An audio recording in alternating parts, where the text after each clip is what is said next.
Captain Dongwu stood on the bridge of his ship and looked at the stars ahead. The ship was called Harmony's Edge, and it was one of the best exploration ships that humans had ever built.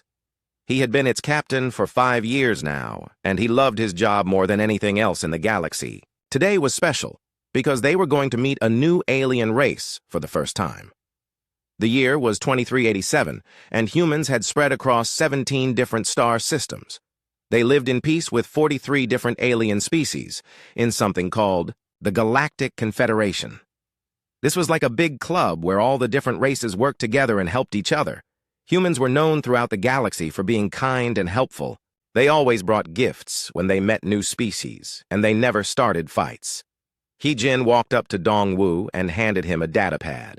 She was his tactical officer and one of his best friends. They had worked together for 3 years, and she was always calm and smart. Her job was to keep the ship safe and to plan their movements through space. She had black hair that she kept short, and she always wore her uniform perfectly clean. "The scans are complete, Captain," she said in her quiet voice. "The Velkari ships are waiting for us at the meeting point. They have 3 vessels and they all look very advanced. Their technology seems to be based on some kind of crystal formation." Dongwu nodded and smiled. The Velkari were the new alien race they were going to meet today. They had been discovered just 6 months ago when human long-range sensors picked up their signals from a distant star system. The Velkari had sent messages saying they wanted to meet humans and learn about them. This was always exciting because it meant another species might join the Galactic Confederation. Tai Min came onto the bridge carrying a toolbox. He was the chief engineer of the ship, and he was always fixing something or making something work better. He was shorter than most of the crew, but he was very strong and very smart. His hands were always a little dirty from working on machines, but his mind was like a computer when it came to understanding how things worked. "Captain, the gift." "Containers are ready," Tai Min said with a big smile. "I put extra power cells in the display units so the Velkari can see our art and music clearly. The cultural database is loaded with everything from Earth and all our colonies. They are going to love our music especially." Dongwu felt proud when he thought about the gifts they were bringing.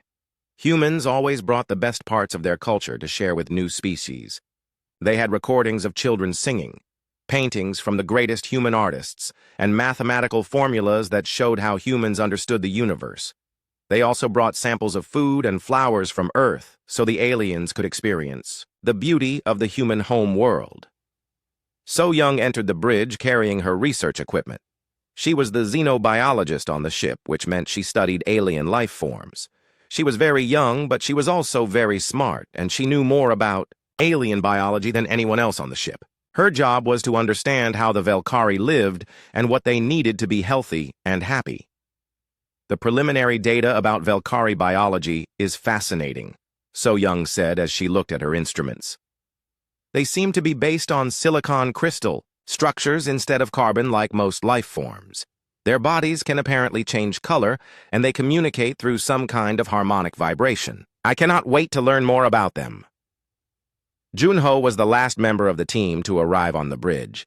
He was the cultural attaché, which meant his job was to help different species understand each other.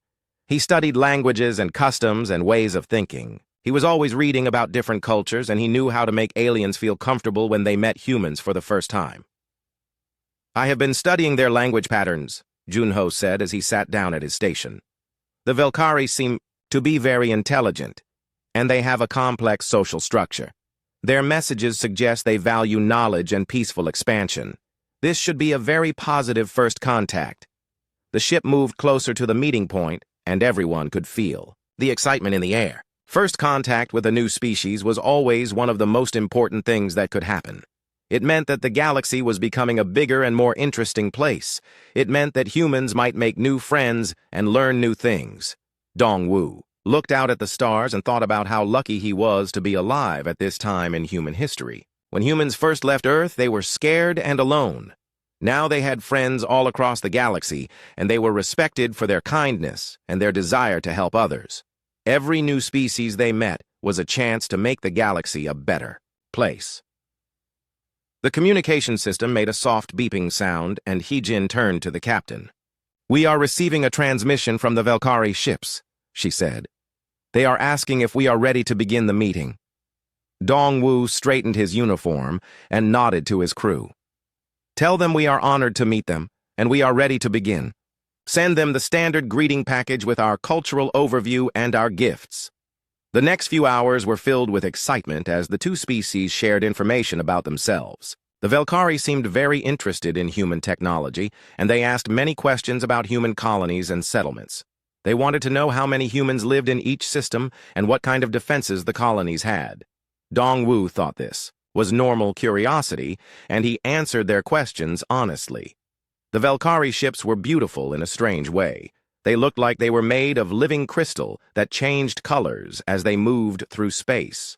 The aliens themselves appeared on the communication screens as tall beings made of what looked like colored glass. Their voices were like music, but there was something cold about the way they spoke. So Young was taking notes about everything she saw and heard. Their biology is completely unlike anything we have encountered before, she whispered to Junho. They seem to be entirely artificial life forms, but they are clearly alive and intelligent. Junho was also taking notes, but he looked a little worried. Something about their questions bothers me, he said quietly. They keep asking about our defensive capabilities and our population centers. Most new species ask about our art or our philosophy first. Taemin was monitoring the technical aspects of the meeting, and he noticed that the Velkari were scanning their ship very thoroughly. This was not unusual, because most species wanted to understand human technology, but the Velkari scans were much more detailed than normal. They seemed to be looking for weaknesses rather than just trying to understand how the ship worked. As the meeting continued, Dongwu began to notice small things that made him feel uncomfortable. The Velkari never seemed to smile or show any emotion. They answered questions about their own culture in very short sentences, and they did not seem interested in sharing very much about themselves. When humans showed them music or art, the Velkari looked at these things like they were studying insects. Hae-jin was also becoming concerned about the way the meeting was going. She had experience with many different alien species, and she knew that most of them became excited and curious when they met humans for the first time. The Velkari seemed cold and calculating instead of excited and friendly. The meeting ended, with plans to establish regular communication between the two species. The Velkari said they would consider joining the Galactic Confederation after they learned more about human civilization. They asked for detailed maps of human space and information about all human colonies. They said this was so they could plan trade routes and diplomatic missions. After the Velkari ships left, Dongwu called his senior staff together for a meeting. Everyone looked a little worried, and no one seemed as excited as they had been at the beginning of the day. What did everyone think about our new friends? Dongwu asked his team. The room was quiet for a moment before So Young spoke up. Something felt wrong about them, she said slowly. They did not seem interested in friendship or cooperation. They seemed more interested in gathering intelligence about our capabilities and our weaknesses. Junho nodded in agreement. I have never encountered a species that asked so many questions about military defenses during a first contact meeting. Most species want to know about our culture and our values. The Velkari seem to view us more like a problem to be solved than friends to be made. Dongwu looked out at the stars and hoped that his feelings were wrong. He wanted to believe that the Velkari were just a cautious species who needed time to trust humans. But deep inside his heart, he felt that something terrible was about to happen. 3 weeks had passed since the first meeting with the Velkari, and Dongwu was still thinking about how strange they had seemed. His ship was now patrolling near the outer colonies when the emergency alarm started screaming through every speaker on the bridge. The sound was so loud and urgent that everyone stopped what they were doing and looked at the main communication screen. Hae-jin ran to her station, and her fingers moved quickly over the controls. Her face went white as she read the incoming messages, and her hands started shaking. She turned to look at Dongwu with eyes that were filled with horror and disbelief. "Captain," she said in a voice that was barely a whisper, "we are receiving emergency transmissions from New Seoul Colony. They say they are under attack by unknown alien forces. The attacking ships match the design of the Velkari vessels we met 3 weeks ago." Dongwu felt his heart stop beating for a moment. New Seoul Colony was home to 2.5 million people. It was a peaceful farming world where families grew food for other human colonies. Most of the people there had never seen a weapon more dangerous than a farming tool. Hai-Jin's younger brother Jin-Woo lived there with his family. "Put the transmission on the main screen," Dong-Woo ordered, as he tried to keep his voice steady. The screen flickered and then showed a scene that would be burned into their memories forever. The sky above New Seoul Colony was filled with crystal ships that sparkled like deadly jewels. These ships were firing beams of light that turned the air itself into poison. People were running through the streets, screaming and crying as their own atmosphere became toxic to breathe. Taemin stood up from his engineering station with tears in his eyes. "Those weapons are designed to turn breathable air into something that kills slowly," he said with rage building in his voice. "They are not trying to destroy the colony quickly. They want the people to suffer." The transmission was coming from the colony's emergency broadcast center, and they could hear the voice of the colony administrator. He was trying to stay calm, but everyone could hear the terror in his words. "This is New Seoul Colony calling for immediate assistance. We are under attack by crystal-based alien vessels. They began their assault without warning or communication. Our defensive systems are completely useless against their weapons. They are broadcasting some kind of message while they attack us." So Young was working frantically at her science station, trying to analyze the Velkari transmissions. Her face was filled with disgust as she translated their words. "Captain, the Velkari are broadcasting a message in their own language during the attack. They are calling humans squealing vermin and saying that organic life is an infestation. That must be cleansed from the galaxy." Junho was listening to more of the Velkari transmissions, and his face was becoming darker with each word he translated. "They are describing humans as insects that make too much noise when they die. They say they chose New Seoul Colony because it would provide good entertainment as they watch humans suffer." The transmission from New Seoul continued, and they could hear explosions in the background. The colony administrator's voice was becoming weaker as the poisoned air began to affect him. "The attackers seem to be enjoying what they are doing to us. They could have destroyed us quickly, but they are choosing to make it last as long as possible. Please tell our families on other worlds that we love them." Hai-Jin suddenly cried out and ran closer to the communication console. Another voice had joined the transmission, and it was the voice of her little brother Jin-Woo. He was only 12 years old, and he was calling for help in the frightened voice of a child who did not understand why people wanted to hurt him. "Is anyone there?" Jin-Woo's voice came through the speakers, clear and heartbreaking.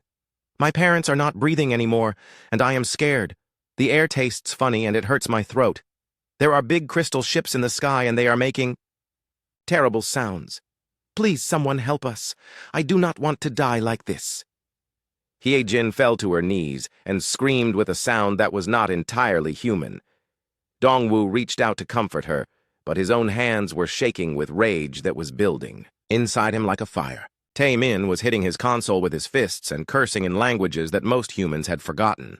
So Young was crying while she continued to record everything the Velkari were broadcasting. The transmission from New Seoul Colony continued for 3 more hours as 2.5 million people died slowly while the Velkari watched and laughed.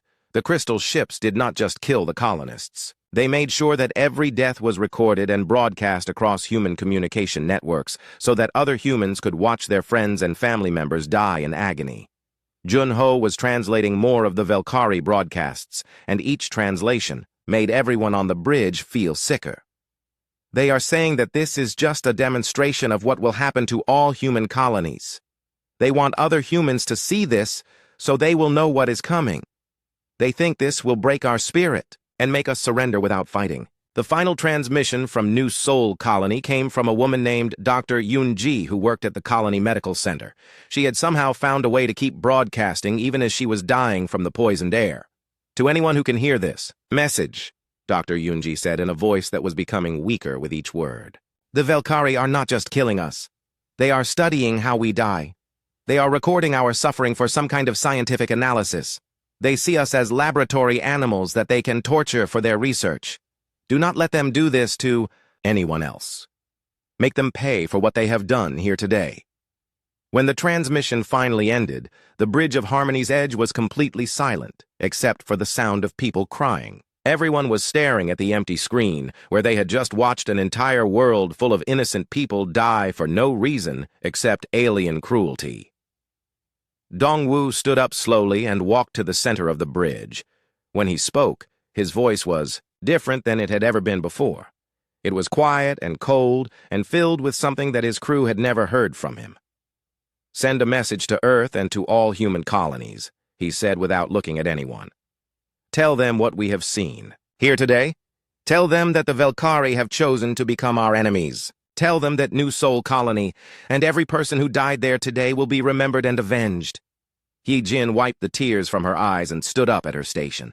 When she looked at her captain, her eyes were filled with the same cold fire. That was burning in his. "What are your orders, Captain?" she asked. Dongwu turned to look at each member of his crew, and they all saw something in his face that they had never seen before. It was not anger or rage or hatred. It was something much more dangerous than any of those emotions. It was the absolute certainty that the Velkari had just made the biggest mistake in the history of the galaxy. "We are going back to Earth," he said in his new cold voice. "We are going to tell the Confederation what happened here. We are going to show them the recordings of what the Velkari did to innocent people. And then we are going to help our leaders decide what should be done to a species that thinks it is acceptable to torture children for entertainment." Taemin looked up from his engineering console with eyes that were red from crying and anger. "The Velkari think they have broken our spirit by making us watch good people die. They think we will be too scared to fight back after seeing what they can do to us." So Young was still analyzing the Velkari transmissions, and her voice was shaking with rage when she spoke. "They recorded everything they did to the people of New Soul Colony. They are planning to show these recordings to other species as proof of their power. They want the whole galaxy to know that they can make any species suffer before they destroy them." Junho was reading more of the Velkari communications, and his face was getting darker with each message he translated.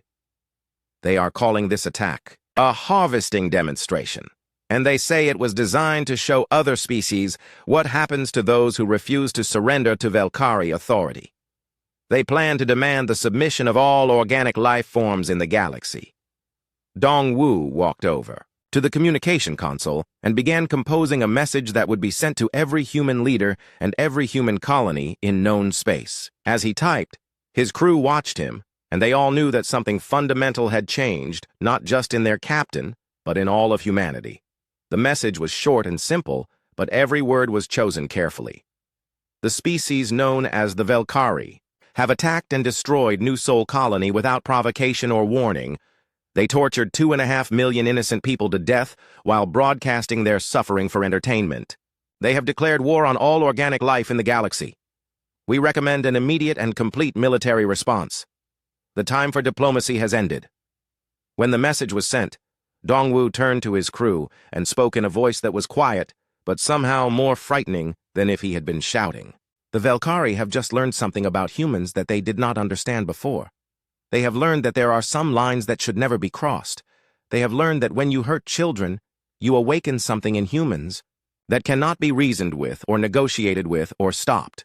The ship turned toward Earth and began its journey home, but everyone on board knew that they were not really going home. The news of New Soul Colony spread through human space faster than any message had ever traveled before. On every human world, in every space station, in every ship and outpost, people watched the recordings that the Velkari had broadcast of their attack. Children who had been playing stopped their games and stared at screens showing other children dying. Adults who had been working dropped their tools and watched families being torn apart by poisoned air. Admiral Kyung-ho received the report while he was having breakfast with his own family on Earth. He was the highest-ranking officer in the human defense fleet, and he had spent his entire career keeping the peace with alien species. He had never fired a shot in anger, and he was proud of humanity's reputation as peaceful explorers and diplomats. When he finished reading Dongwu's report, he stood up from the breakfast table and walked to his home office without saying a word to his wife and children. 20 minutes later, Admiral Kyung-ho sent a message to every military commander in human space. The message contained only one sentence, but that sentence would change the course of galactic history. Effective immediately, all human defense fleet vessels are to report for combat operations against the species known as the Velkari. On the industrial world of New Tokyo, factory managers received emergency orders to stop all current production and begin manufacturing military equipment. Workers who had been making farming tools and construction equipment were given new blueprints for weapons and armor. The factories that had been producing art supplies and musical instruments were retooled to create ammunition and explosives. Minho was a factory supervisor who had spent 15 years overseeing the production of children's toys. When he received the new production orders, he gathered his workers together and showed them the recordings from New Sol Colony.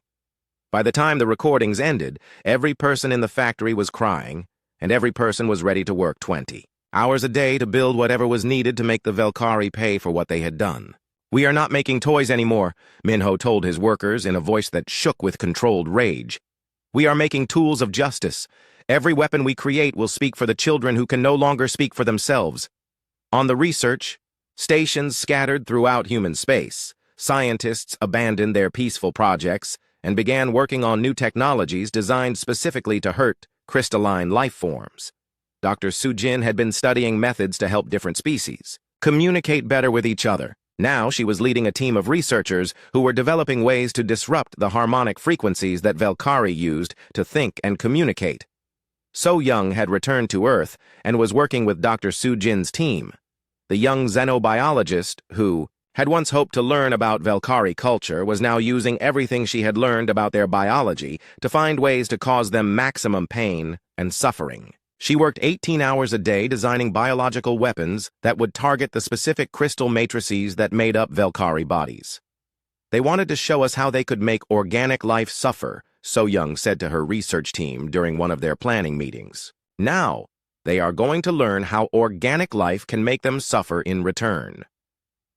Taemin had been assigned to a special engineering unit that was developing new types of weapons for the human defense fleet. The cheerful engineer who had once designed beautiful orbital habitats was now creating devices that could turn Velkhari crystal cities into piles of shattered glass. He had not smiled or laughed since the day New Sol was destroyed, and he worked with a focused intensity that frightened even his closest friends. The weapons that Taemin's team created were not just destructive. They were designed to be psychologically devastating to the Velkhari.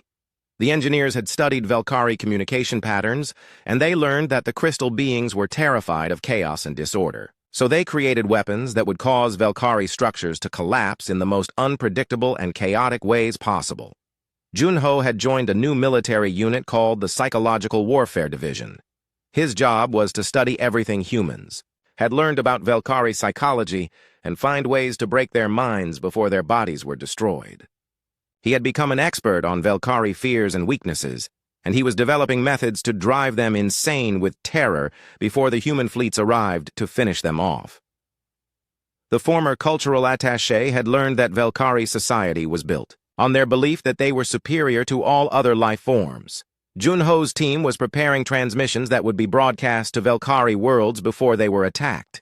These transmissions would contain recordings of human children singing and playing the same voices that the Velkhari had silenced on New Sol Colony.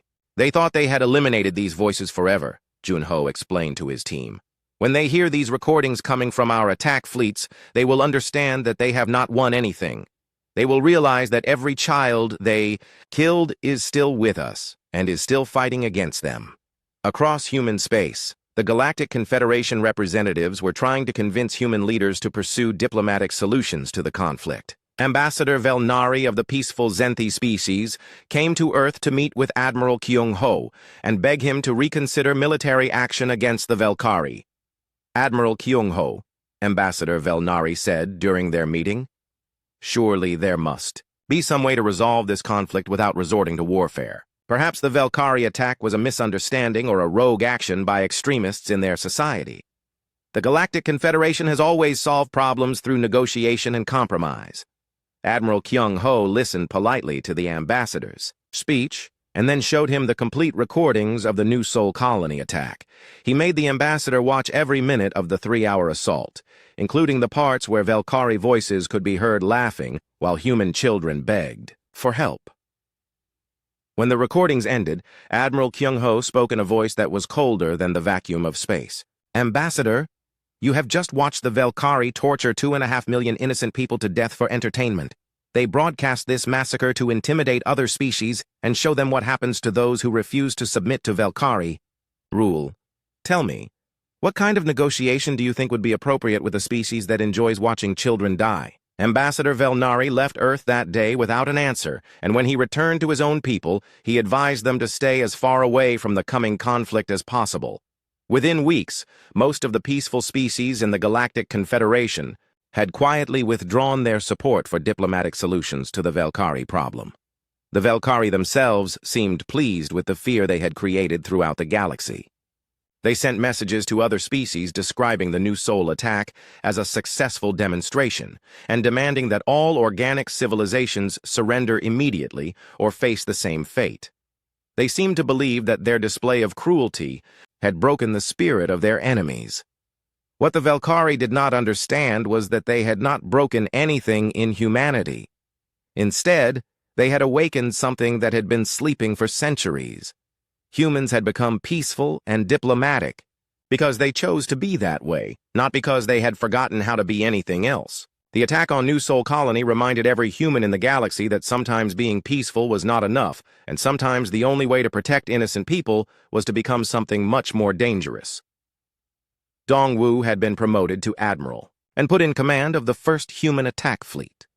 His ship Harmony's Edge had been refitted with the new weapons that Tae Min's engineering teams had developed. The bridge, where he had once planned diplomatic missions, was now filled with tactical displays showing Velkari positions and target priorities. Hyejin was still his chief of operations, but her job had changed completely. Instead of planning peaceful first contact missions, she was now designing attack patterns that would cause maximum psychological damage to Velkari forces. The woman who had once greeted alien species with gifts and friendship was now calculating the most efficient ways to destroy crystal cities and shatter crystalline mines. "Admiral," Hyejin said during one of their planning sessions, "the psychological warfare teams have completed their analysis of Velkari communication networks. We can broadcast our counter-messages directly into their cities before we attack. Every Velkari will hear the voices of the human children they killed on New Sol Colony." Dongwu nodded and looked at the tactical display showing the location of the first Velkari world they would attack. "Make sure they understand that those voices are not just recordings," he said quietly. "Make sure they know that every child who died on New Sol is still with us and is still fighting against them. Make sure they know that the dead do not forget and the living do not forgive." The human defense fleet had grown from a small peacekeeping force into the largest military organization that the galaxy had ever seen. Ships that had once carried scientists and diplomats were now loaded with weapons and soldiers. Colonies that had once exported art and music were now shipping ammunition and combat equipment to the growing fleet. But the most frightening change was not in the ships or the weapons. It was in the people themselves. The first Velkari world to feel humanity's response was a crystal mining colony called Sharketh. It was a small world with only 50,000 Velkari inhabitants who worked in the deep mines extracting the special crystals that their technology required. The Velkari defenders expected the humans to attack with overwhelming force and try to destroy everything quickly. They were prepared for that kind of battle. What they were not prepared for was what Admiral Dongwu actually did to them. The human fleet arrived at Sharketh and took positions around the planet, but they did not immediately begin attacking. Instead, they started broadcasting a message that could be heard on every Velkari communication device on the planet. The message was the sound of human children singing a lullaby that mothers on New Sol Colony had sung to their babies. The Velkari listened to this strange human music, and they did not understand why their enemies were sending them songs instead of weapons. Then, Junho's psychological warfare team began transmitting detailed recordings of everything the Velkari had done during their attack on New Sol Colony. But these recordings had been modified in ways that made them much more terrifying than the original broadcasts. The modified recordings showed the faces of every human child who had died on New Sol Colony, but now those faces were singing along with the lullaby while their eyes stared directly at whoever was watching.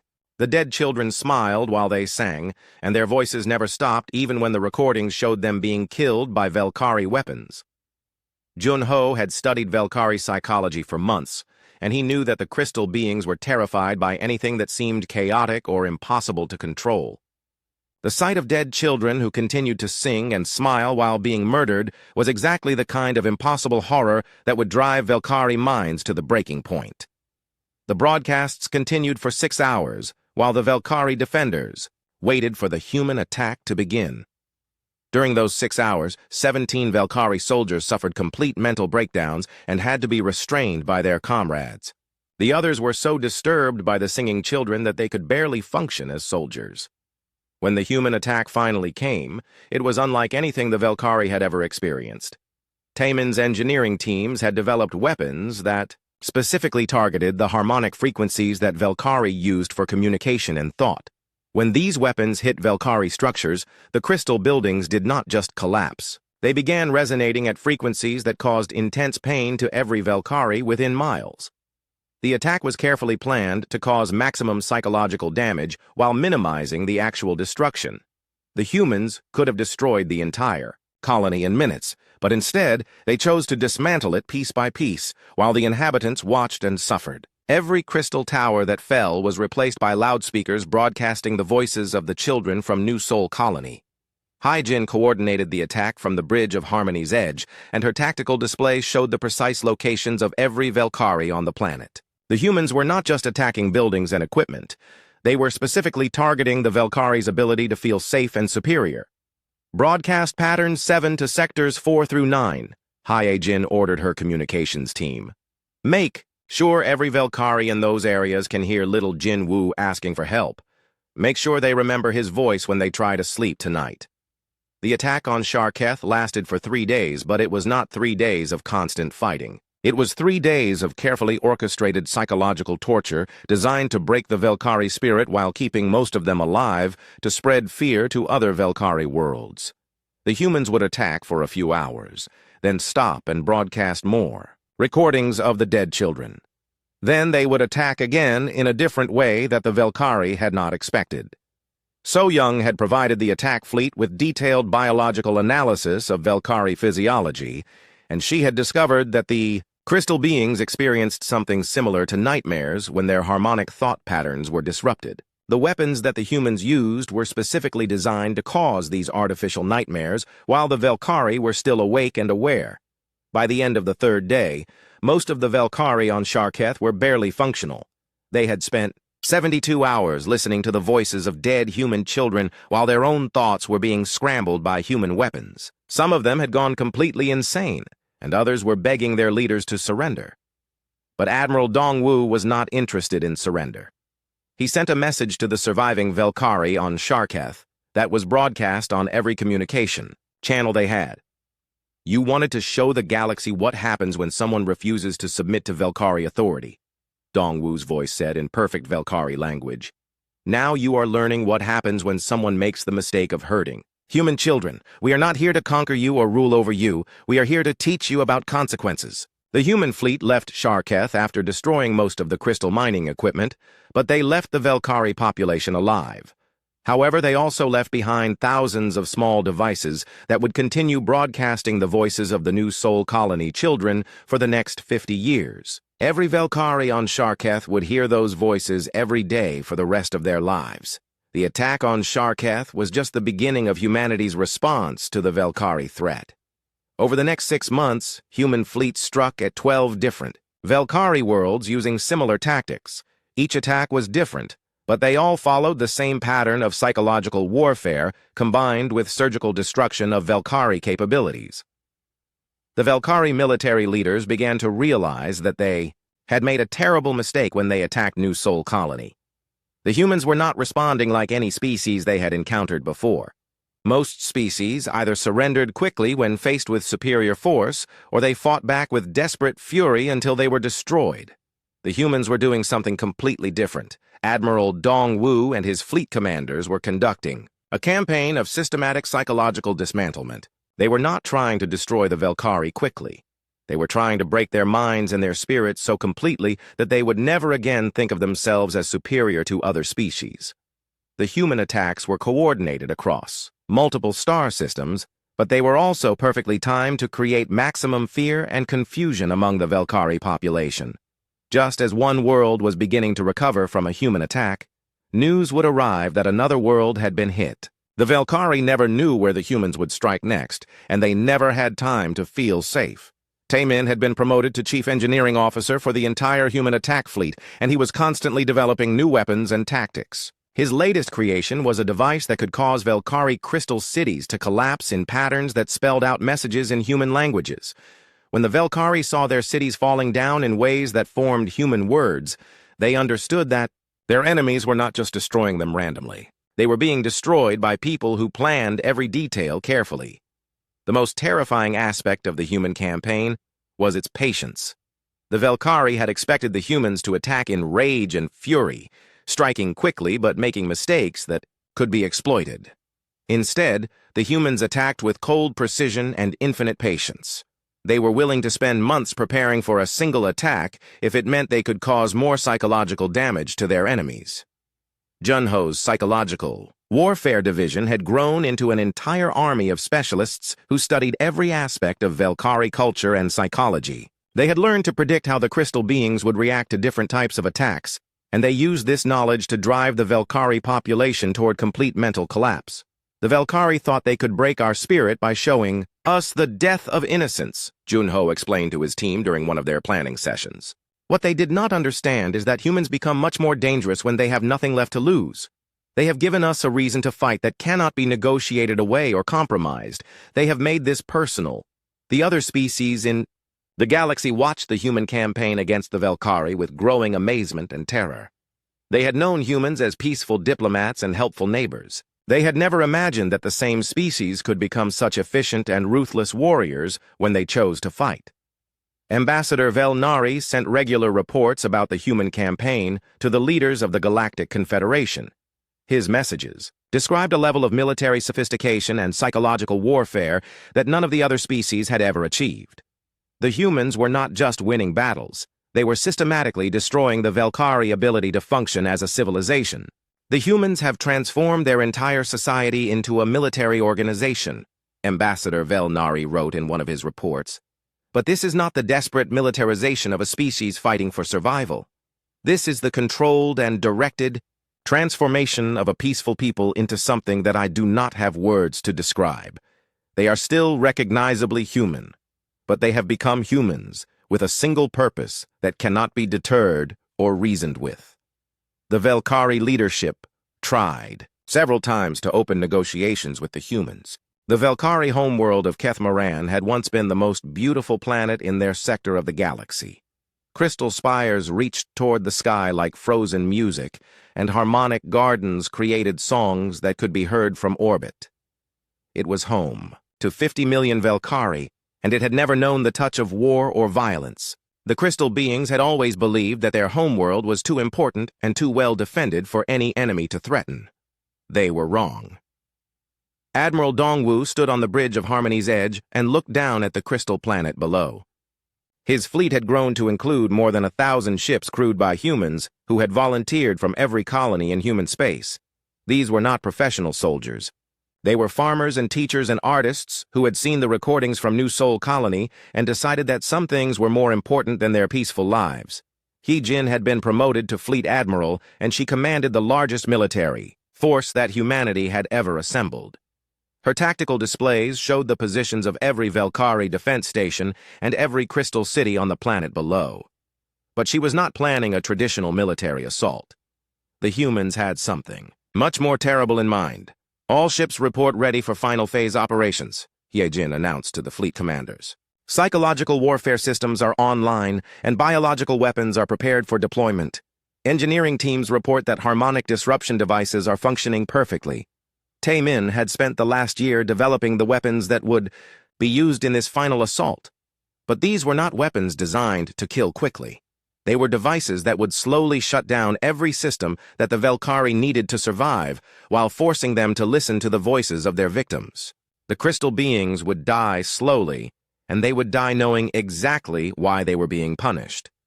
So Young had perfected biological agents that would attack the specific crystal matrices that made up Velkhari bodies. The agents worked slowly, causing the crystal beings to gradually lose their ability to think clearly or communicate with each other. As they died, their crystal bodies would become cloudy and their harmonic voices would fade into silence. Junho's psychological warfare Division had prepared the ultimate broadcast for the final assault. They had collected the voice recordings of every human child who had died on New Sol Colony and combined them into a single message that would be transmitted directly into every Valkyrie mind on the planet. The message was simple but devastating.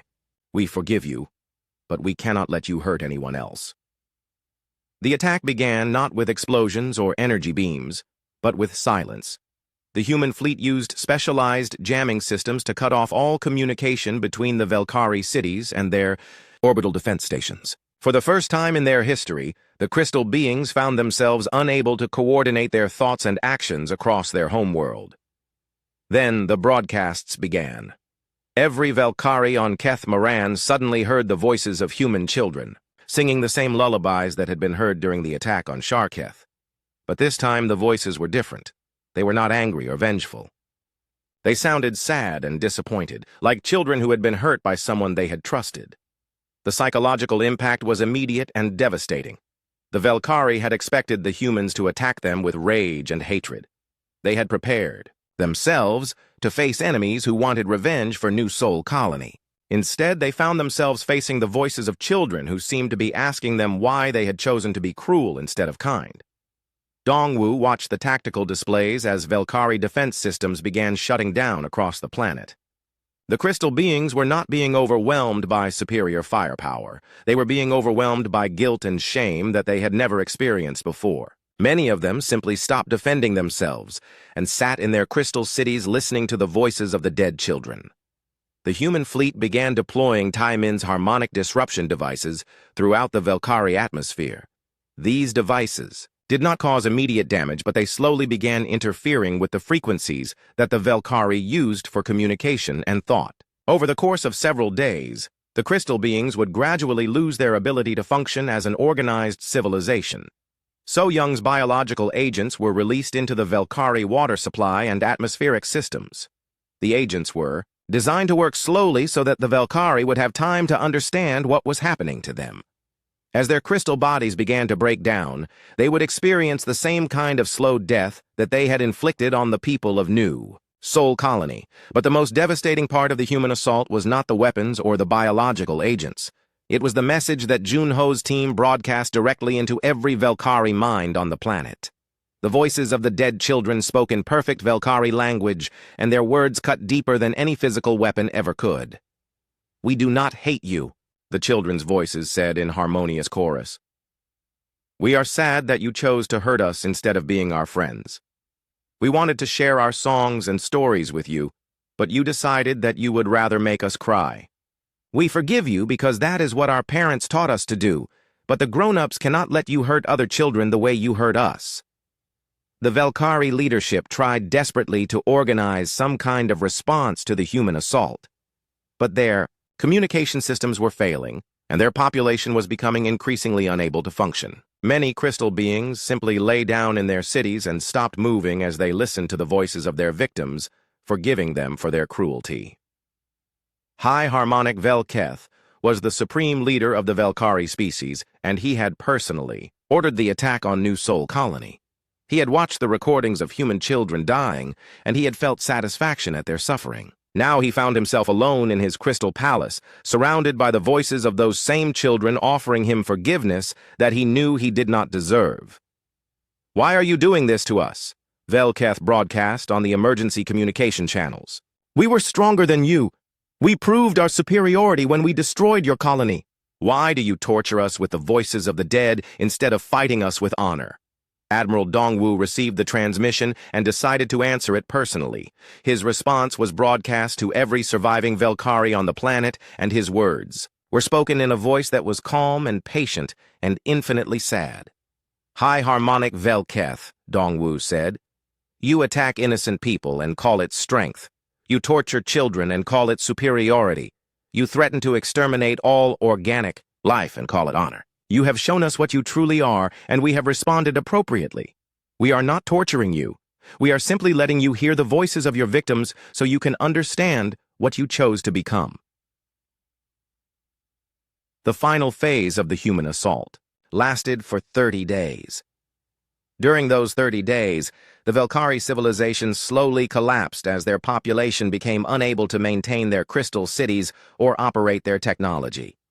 The harmonic disruption devices made it impossible for them to coordinate their society, and the biological agents gradually shut down their ability to think clearly. But throughout those 30 days, the voices of the human children continued to broadcast their message of forgiveness and sadness.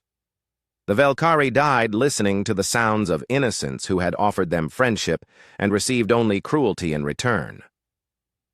On the 30th day, Admiral Dongwu transported down to the surface of Kethmaran with a small team of officers including He Jin, Tae Min, So Young, and Jun Ho. They walked through the crystal cities that had once been filled with 50 million Velkari and found only empty spires that no longer sang their harmonic songs. In the central palace, they found High Harmonic Velketh sitting alone in a chamber that had once held the greatest treasures of Velkari civilization. His crystal body was dim and cracked, and his harmonic voice was barely a whisper. He looked up at the human officers with eyes that held no malice or hatred, only the terrible understanding of what he had brought upon his people. "You could have destroyed us quickly," Velketh said in a voice that sounded like breaking glass. "Why did you choose to make us listen to their voices? Why did you make us understand what we had done?" Dongwu knelt down beside the dying Velkari, leader, and spoke in a voice that held no anger or satisfaction, only infinite sadness. "Because you needed to know what your choices cost. You needed to understand that the children you killed were not just numbers or statistics. They were real people with real families who loved them. You needed to hear their voices so you would remember them when you died." Velketh closed his crystal eyes and his voice became even quieter. "I can still hear them singing. Even now I can hear them forgiving us for what we did to them. How can they forgive us when we cannot forgive ourselves?" "Because that is what innocent children do," He-Jin said quietly. "They forgive because they do not yet understand how to hate. That is what makes them so precious. That is why what you did to them was so unforgivable." High Harmonic Velketh died a few minutes later, and with his death, the Velkari species effectively ceased to exist. There were still a few crystal beings scattered across distant worlds, but they were no longer capable of maintaining their civilization or reproducing their kind.